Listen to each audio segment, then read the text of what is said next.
the headlines for this hour on VTV News. Vietnam, New Zealand pledge to bolster strategic partnership.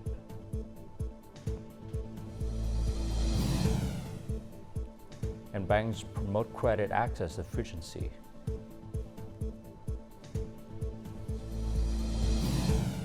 In our war news, China National People's Congress wrapped up second session.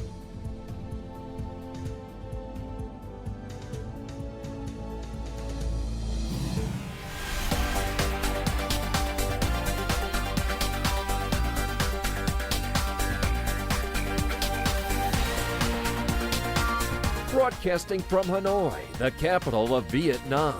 VTV News starts right now. Hello, it's 8 a.m. local time in Hanoi, and you're watching VTV News. State President Võ Văn Thưởng on Monday received Prosecutor General of Mongolia, Jagan Saikan Panjat, who is visiting in Vietnam. State President suggested that the two procuracies continue to work together and share experiences and actively coordinate in preventing and combating crime, especially transnational and high-tech crime. He expressed his hope that the Mongolian side will create favorable conditions for Vietnamese procuracy officials to visit Mongolia to exchange delegations, share experiences, and forge cooperation. The Prosecutor General said that 10 years ago, in 2014, the procuracies of Mongolia and the Supreme People's Procuracies of Vietnam signed a cooperation agreement. His visit to Vietnam aims to reassess the results of cooperations and work out ways to bolster stronger and more substantial cooperation between the two countries' procuracy. New Zealand Prime Minister Christopher Luxon and his spouse hosted a welcome ceremony for Vietnamese Prime Minister Phie and his spouse on their official visit to New Zealand on Monday. The welcoming ceremony was held according to the highest protocol for heads of foreign governments with a 19-gun salute. President of the New Zealand Parliament, Gary Browley, also attended the ceremony. This represents the special importance that New Zealand leaders offer for bilateral relations with Vietnam. New Zealand Prime Minister and his spouse warmly welcomed Prime Minister Pham Minh Chinh for his first official visit to New Zealand. The Vietnamese Prime Minister's visit marked the first foreign high-ranking guests of the New Zealand government since the new government took office.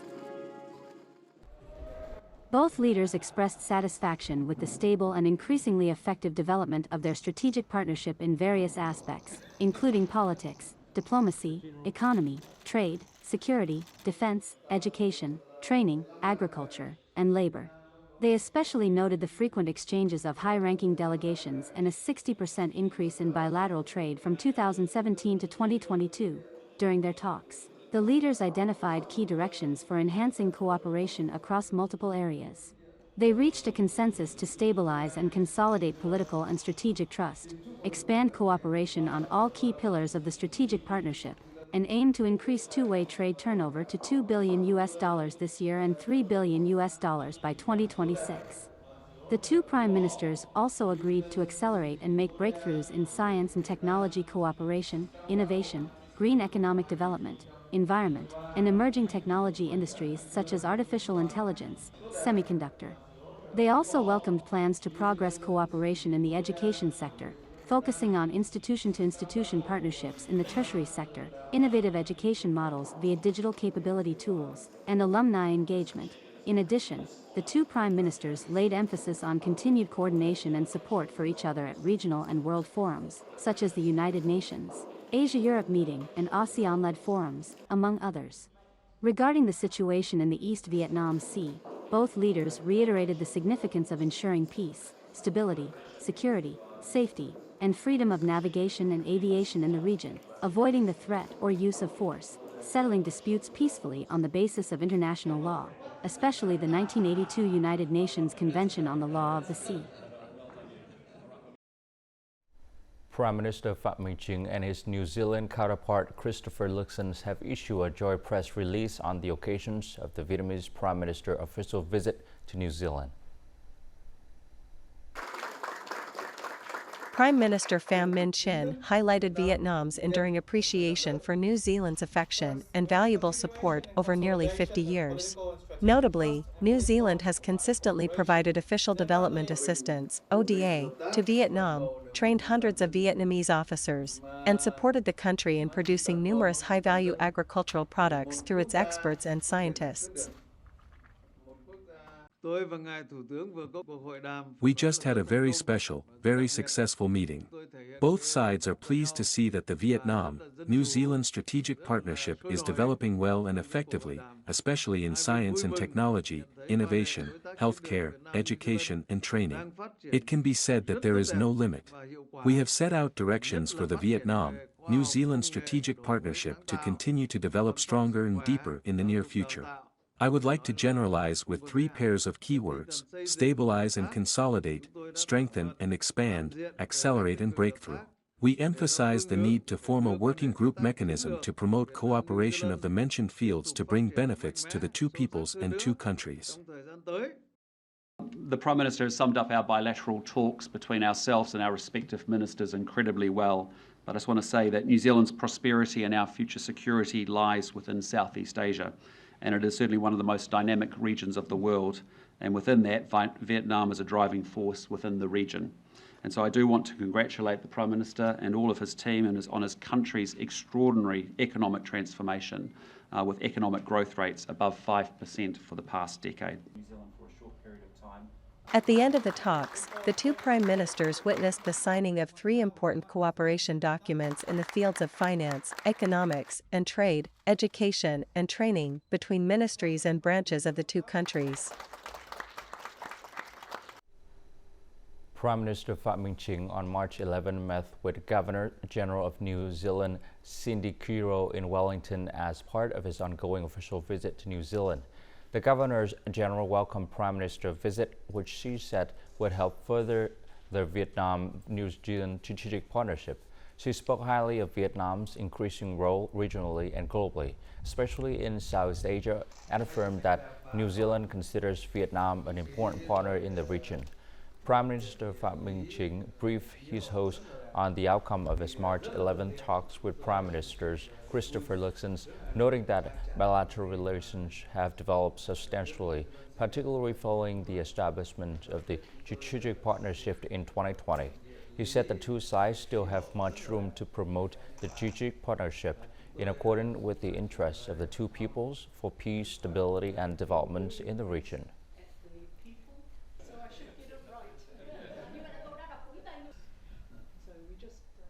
Prime Minister Pham Minh Chinh also met with the Speaker of the New Zealand Parliament, Gerry Brownlee, in Wellington on March 11th afternoon local time as part of his official visit. At the meeting, Speaker Brownlee pledged to promote the granting of long-term visas for Vietnamese citizens. He highly valued the Vietnamese community's considerable contributions to New Zealand and the bilateral relations. Prime Minister Pham Minh Chinh suggested the two sides continue increasing mutual visits, especially those at the high level, create conditions for their specialty fruit, including banana and passion fruit to Vietnam and kiwi and cherry of New Zealand, to enter each other's markets, foster navigation and aviation connectivity, and stepped up cultural ties and people-to-people interactions.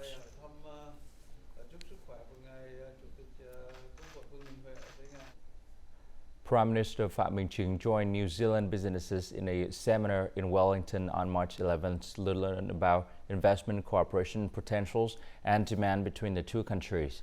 The event, part of his official visit to New Zealand, was held by the Vietnamese Ministry of Planning and Investment, the Vietnamese Embassy in New Zealand, and the ASEAN New Zealand Business Councils. Local businesses expressed their interest in Vietnam's investment policies, particularly in infrastructure development. They also presented their cooperation demand and capacity in the fields of education and training, science and technology, food import training and supply of nurses caring for the elderly, climate change fight, green transportations, carbon emission reductions, energy transitions, and sustainable agriculture. Prime Minister Pham Minh Chinh affirmed that Vietnam will spare no efforts to safeguard the interests and rights of businesses and create the best conditions for foreign companies, including those from New Zealand, to invest and do business in the country.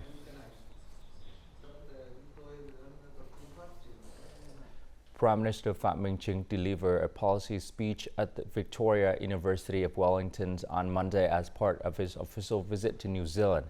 It is also the place with the most Vietnamese students studying in New Zealand. More to follow. Addressing a diverse audience comprising researchers, lecturers, and students of Victoria University, Prime Minister Pham Minh Chinh delved into three key areas including regional and global situation, Vietnam's vision and aspirations for development, Vietnam-New Zealand strategic partnership in the coming time. Regarding Vietnam's vision and aspirations, he emphasized that the country wishes to join hands with the international community to maintain peace, prevent wars and conflicts, as well as promote sustainable development. The Prime Minister noted that Vietnam continues to promote its bamboo diplomacy imbued with its cultural tradition and history. In the past year, Vietnam hosted 50 heads of state and witnessed over 40 trips made by Vietnamese leaders to various nations. We prioritize sincerity in our diplomatic policies. My interactions with New Zealand leaders, as well as with all foreign counterparts, have been marked by genuine sincerity. International cooperation should entail mutual benefits and shared risks. If one party benefits disproportionately, it undermines the balance in the relationship. As the world and regional situation is forecast to change rapidly, complicatedly, and unpredictably, the Prime Minister said Vietnam will closely follow reality and have timely, flexible, and effective response policies. In particular, Vietnam is renewing traditional growth drivers such as investment, consumption, and export, and strongly promoting new ones such as science, technology, innovation, digital transformation, green transition, circular economy, sharing economy, as well as emerging industries and fields such as artificial intelligence, AI, and semiconductor. Regarding the Vietnam-New Zealand relations, the Prime Minister proposed both nations to join hands to ensure food security, develop clean and green agriculture, and improve capacity to adapt to climate change and other global challenges. Vietnam will do its best to bring relations between the two countries to a new level.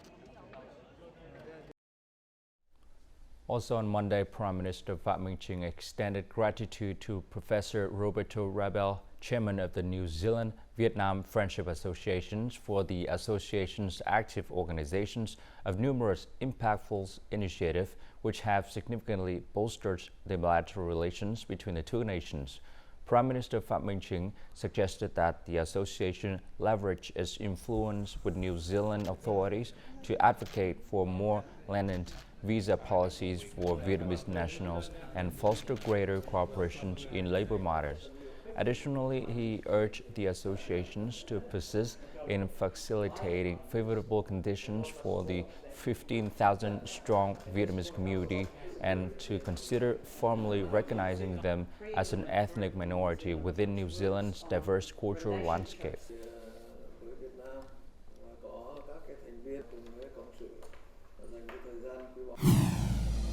Coming up next on VTV News, alleviating obstacles in real estate market.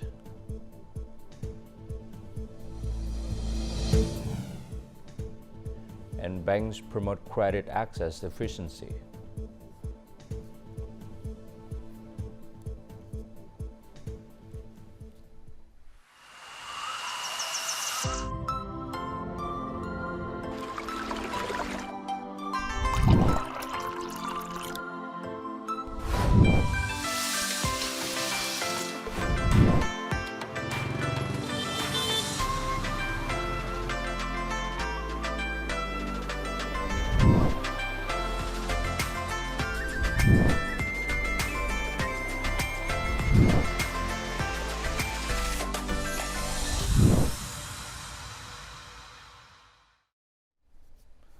On Monday, Deputy Prime Minister Trần Hồng Hà presided over an online session of the Prime Minister's working group involving relevant ministries, local administrations, and real estate enterprises to address challenges hindering the implementation of real estate projects. Following deliberations, Deputy Prime Minister Trần Hồng Hà underscored the urgent need to address these hurdles, warning of potential adverse impacts on the banking systems and various economic sectors if left unattended. Among the 6 identified problem categories, legal issue plagued approximately 70% of projects, posing the most significant challenge.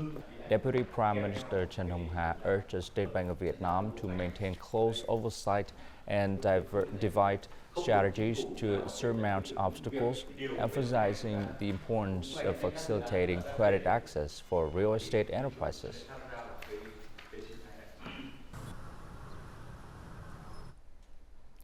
During the first 2 months of this year, credit expansion has been sluggish, with certain banks even experiencing negative growth. As such, banks face an urgent need to allocate and disperse capital. The pressure is significant as they are required to disperse around $81.1 billion this year, which is equivalent to 15% of the entire industry credit growth.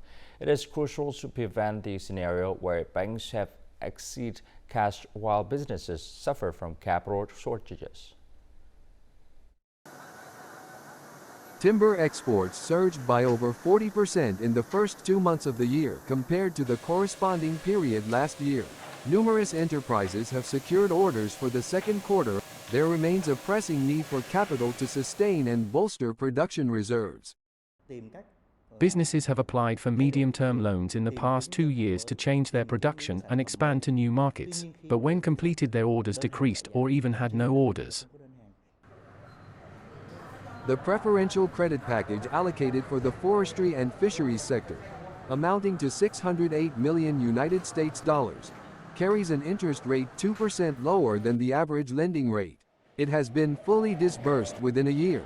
According to industry associations, at least 50% of businesses are encountering challenges related to collateral and associated conditions. Many businesses and farmers find it challenging to provide input and output documentation, secure offtake contracts. The rural agricultural sector accounts for 63% of Agribank's outstanding loans. We are actively reassessing procedures to consistently foster more favorable conditions for businesses and individuals. The Prime Minister has recently issued an official telegram on managing credit growth in 2024. Specifically, the State Bank is required to review the credit approval results and implement measures accordingly. The directive emphasizes the effective management of credit growth and interest rates to ensure an ample supply of credit capital for the benefit of the economy. A delegation from the Finance Ministry led by Minister Hồ Đức Phước on March 11 had a working session with Japanese Finance Minister Shunichi Suzuki and a representative from Japanese partners to promote bilateral financial cooperation. At the event, the two ministers share experience and solutions to improve management capacity and professional operations of functional units. Minister Hồ Đức Phước said that Vietnam public debt is currently about 37% of GDP, lower than the set target of 60%. This is an advantage for Vietnam to attract capital from foreign countries to invest in infrastructure as well as socio-economic development. For its part, Japanese Minister Shunichi Suzuki praised the Vietnamese government's efforts in creating favorable conditions for Japanese businesses and banks to cooperate and invest in Vietnam. He also expressed his willingness to join the North-South high-speed railway projects as well as other infrastructure projects that Vietnam is set to carry out.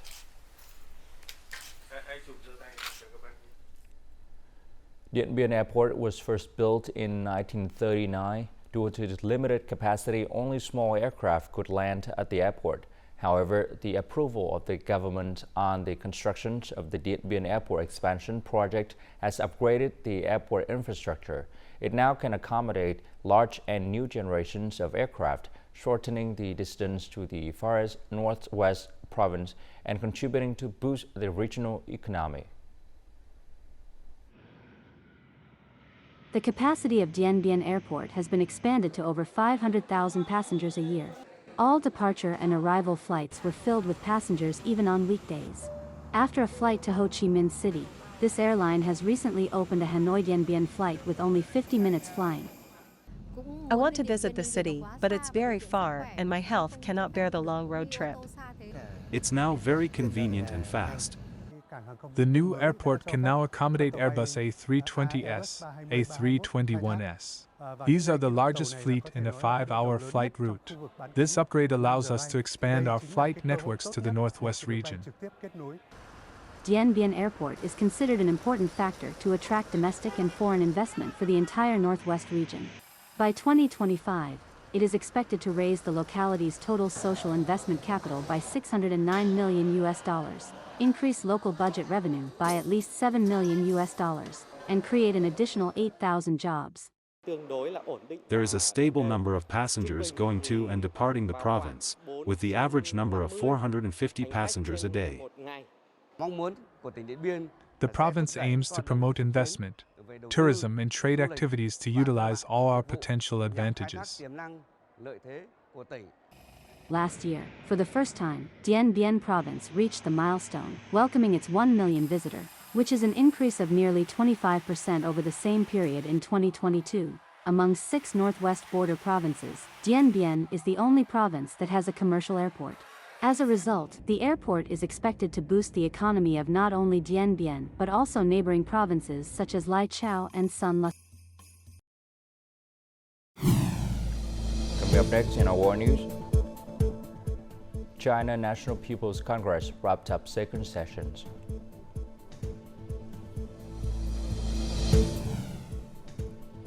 And Cathedral of Notre-Dame ramped up for 2024 Paris Olympics.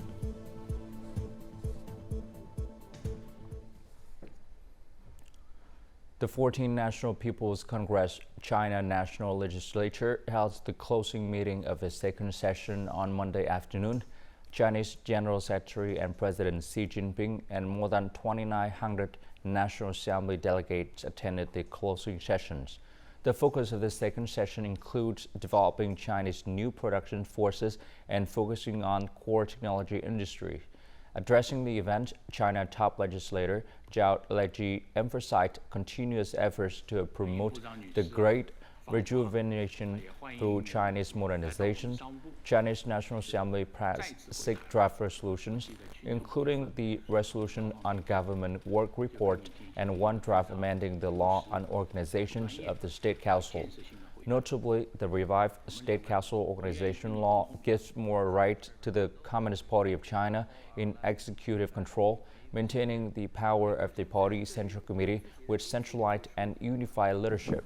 4 of the government's 10 biggest tasks this year are developing new productive forces, revitalizing the country, developing domestic dynamics, and expanding openness to the outside world.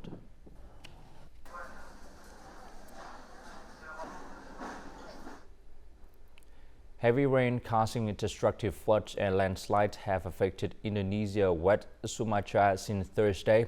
The flood has left at least 26 people dead and 11 missing, while more than 75,000 others had to be evacuated. Heavy rains damaged nearly 700 houses, scores of bridges and schools, and more than 100 hectares of farmland. Relief efforts were hampered by power outages, blocked roads covered in thick mud and debris. In addition, prolonged rain has caused water levels in rivers to rise, putting great pressure on the dike system. Heavy rain is forecast to continue in the coming days and cause more damage.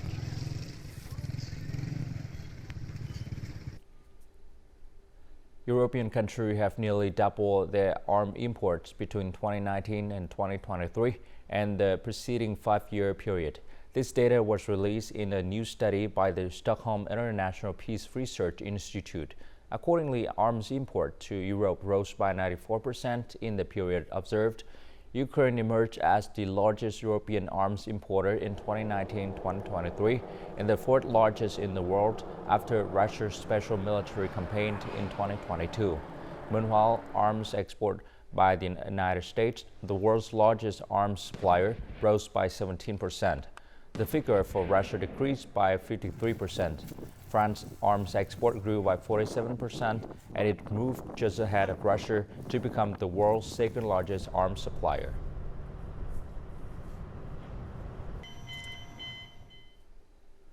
Notre-Dame Cathedral in French capital Paris is in the final stages of restorations after over 4 years.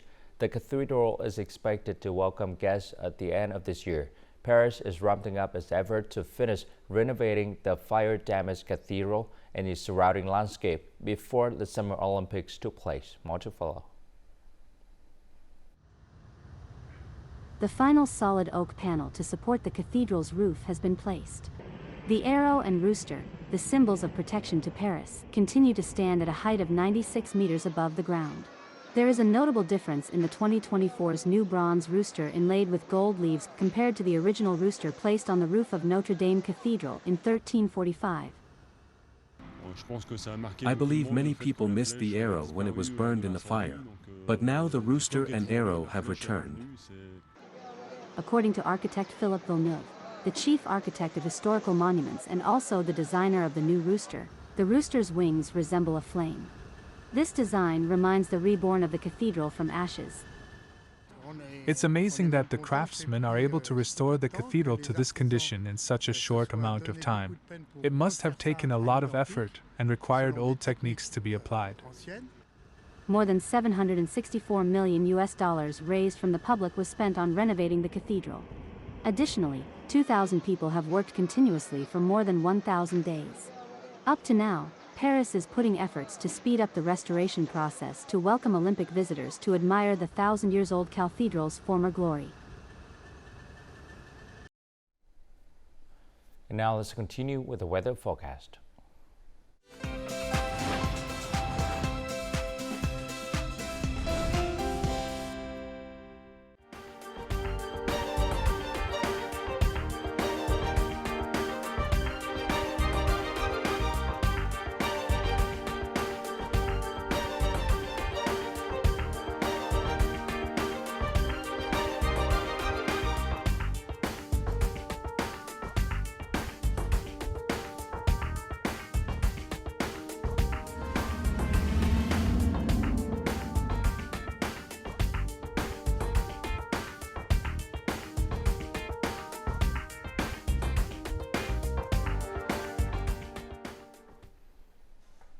And that's it for this hour on VTV News. To rewatch our program, you can log on to VTVgo.vn or download a mobile application VTVgo. Thanks for watching and goodbye for now.